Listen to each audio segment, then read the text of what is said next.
Hello बच्चों, आज मैं आप लोगों का हिंदी का नेक्स्ट क्लास लेने जा रही हूँ।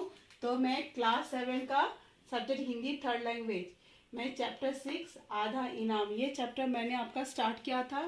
तो आज मैं इसी के इसका बाकी का भाग पढ़ाने जा रही हूँ। तो आज मैं इसका आपको संक्षिप्त में बताने जा रही हूँ इस चैप्टर के बारे में। तो जैसे कि आप जानते हैं कि राज दरबार में जिस प्रकार के षड्यंत्र होते हैं या फिर जमींदार के घर में जिस षड्यंत्र होते हैं, इसके बारे में आपको बताया गया, या फिर भ्रष्टाचार जो होते हैं। तो इसमें इस कहानी में आपको बताया गया कि एक अजमेर एक धनी व्यक्ति था जिसे कि दावत देने का बहुत ही शौक था। तो वो समय समय पर लोगों को दावत देता था। तो एक बार उसने काफ़ी बहुत बड़े भोज का दावत का आयोजन किया, जिसमें उसने बहुत सारी पकवानें बनवाई थी। तो लेकिन उसमें उसकी कोई भी मछली नहीं थी, उसे कोई नहीं मिला था, इसलिए वो बहुत उदास था। इसलिए वो ये घोषणा करवाया कि जो भी व्यक्ति झींगा मछली लाएगा उसे पुरस्कार दिया जाएगा, उसके साथ ही इनाम भी दिया जाएगा। तो ये खबर चारों ओर फैल गई। तभी जब ये खबर एक मछुआरे ने सुनी तो वो जल्दी से नदी में जाके झींगा मछली पकड़कर वो फिर वहाँ पर सेठ के पास आया। जैसे वो सेठ के घर आया तो वहाँ पर जो दरबान था उसे रोक लिया। फिर उसने कहा, मैं तुम्हें अंदर नहीं जाने दूंगा। तो फिर जब उसने कारण पूछा तो उसने कहा, अगर तुम तुम वादा करते हो कि तुम्हें जो भी इनाम मिलेगा उसका तुम आधा हिस्सा मुझे दोगे, तभी मैं तुम्हें अंदर प्रवेश करने दूंगा। तो इससे वो मछुआरा में तैयार हो गया और वो उसे आधा इनाम देने के लिए तैयार हो गया। और जब वो मछुआरा सेठ को वो झींगा मछली दिया तो वो सेठ बहुत खुश हुआ और उसे इनाम देने के लिए कहा। तो लेकिन मछुआरे ने क्या कहा, नहीं सेठ जी, मुझे इनाम नहीं चाहिए, मुझे आप इसके बदले 100 कौड़े दीजिए। तो इससे सेठ को काफ़ी आश्चर्यचकित हुआ। तो इसके बाद मैं आप लोग को बाकी का पाठ पढ़ाने जा रही हूँ।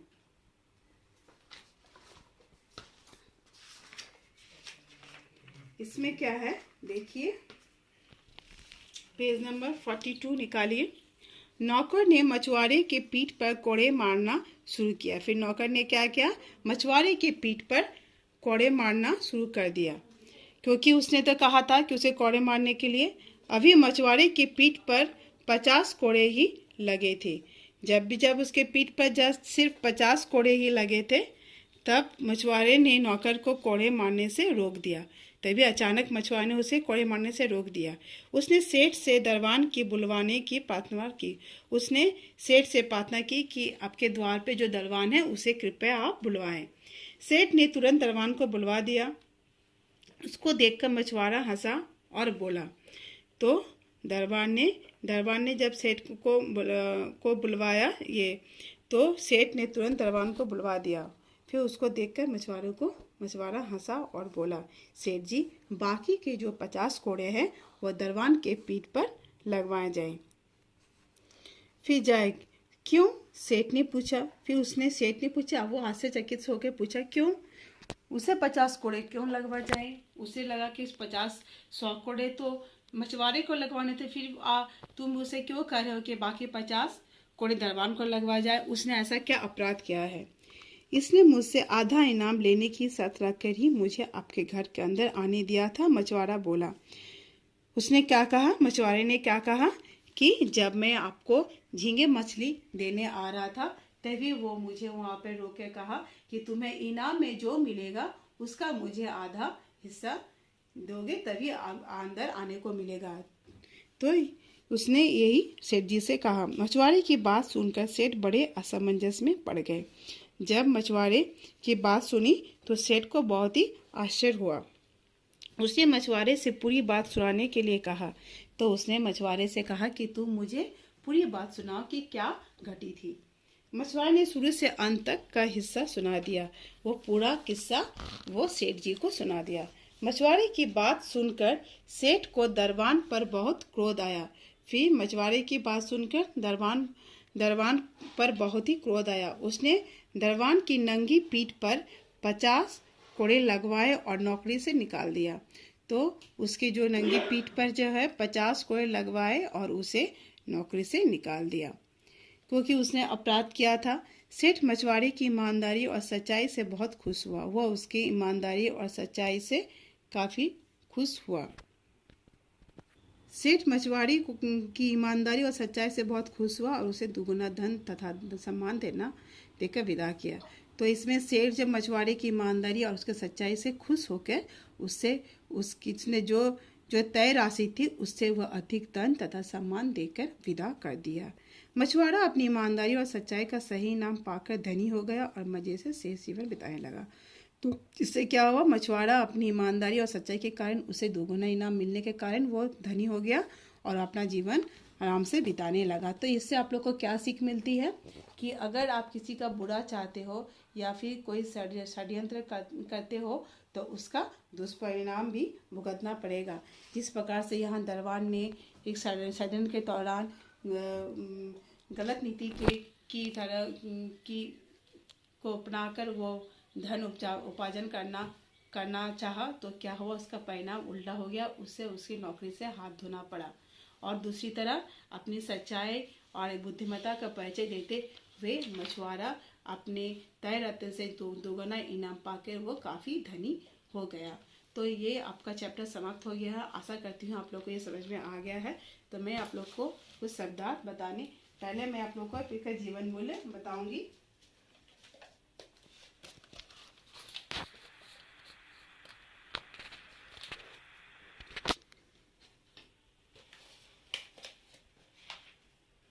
जीवन मूल्य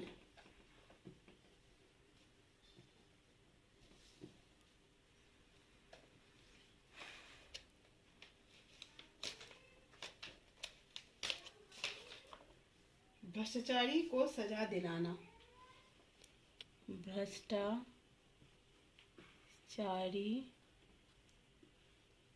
को सजा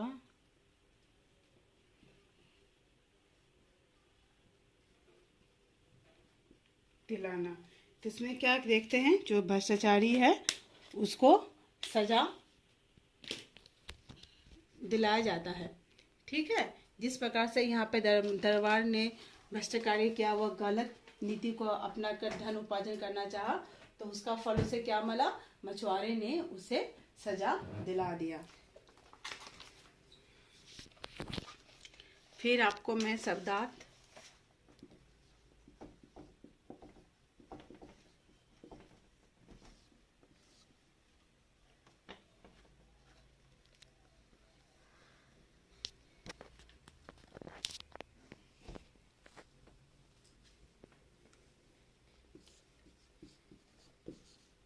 तुरंत, इसका अर्थ है फौरन।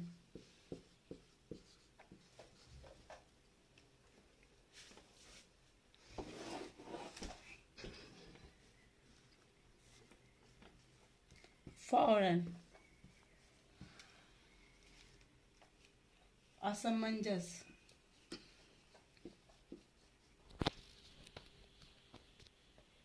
शब्दार्थ। पहला है आपका तुरंत, फौरन।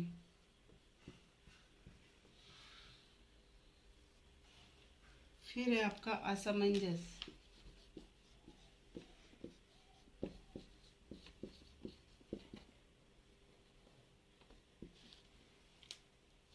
दुविधा।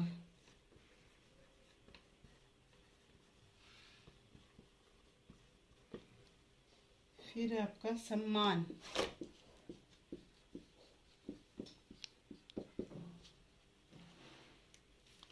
आदर। शेष, बाकी। तो आपका पहला क्या है शब्दार्थ, फौरन, तुरंत का अर्थ क्या होता है, फौरन। असमंजस, दुविधा में। सम्मान, आदर। शेष, बाकी। तो ये जो आपका शब्दार्थ आपको किताब से लिया गया है, आप लोग इस शब्दार्थ को याद करना है। तो इस तरह से ये आपका चैप्टर फिनिश हो गया है। तो इससे रिलेटेड जो आपका स्टडी मटेरियल है ये मैं भी आपको सेंड करूँगी। आशा करती हूँ आपको ये चैप्टर समझ में आ गया है। तो आज मैं अपना क्लास यही समाप्त करती हूँ। धन्यवाद।